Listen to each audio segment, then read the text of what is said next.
करके घूम रहे थे यहाँ कि कहीं जगह मिल जाए, नहीं मिली। और मुझे निःशुल्क मोहाली के 74 सेक्टर में निःशुल्क 4 बीघे जगह ऐसे मिल गई। और आपको एक आश्चर्य की बात बताऊं, निर्णय हुआ, अब मैं इस बात को भूल गया कि मुझे ठाकुर जी को हमने ये निवेदन किया। जब वापस आए, मैं ये सच्ची घटना अपने साथ बीती हुई बता रहा हूं, ये भी राम जी की कथा है। वापस आए तो सबने कहा भाई क्या मंदिर बनाया जाए, तो किसी मित्र ने कहा सनातन धर्म मंदिर बनाया जाए, किसी ने कहा नहीं, मेरे मन में आया कि मैं अयोध्या का हूं, कनक भवन मंदिर बनाया जाए।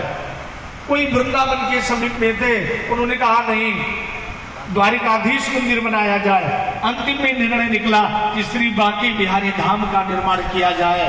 संस्था का नाम हो गया बांके बिहारी धाम। और जब हम श्री विग्रह लेने के लिए जयपुर गए तो ट्रेन में सोते सोते मुझे भगवान तिरुपति बालाजी आ गए। कहा भैया आपने तो मुझे बुलाया था, मुझसे कहा था कि आप मैं चंडीगढ़ में आना चाहता हूं और आप बांके बिहारी जी को लाने जा रहे हो।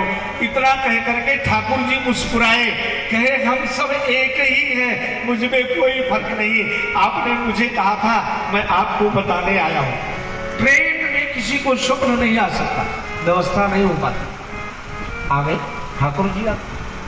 और आज जब उन्होंने ये कहा तो हमने कहा ये 3 मंदिर बना है, मैं सबसे पहले भगवान वेंकटेश जी को लेकर के आऊंगा और तिरुपति बालाजी के ठाकुर जी आकर के यहाँ विराजमान।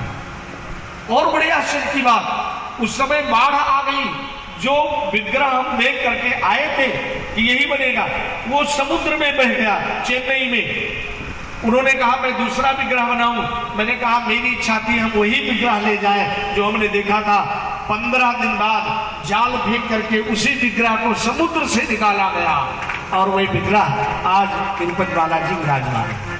तो हम निवेदन कर रहे थे कि तिरुपति बालाजी को का जो मंदिर है, उनकी जो परंपरा है वो भगवान लक्ष्मण जी की है, रामानुज स्वामी जी की है। तो ये रामानुज स्वामी जी का तिलक है।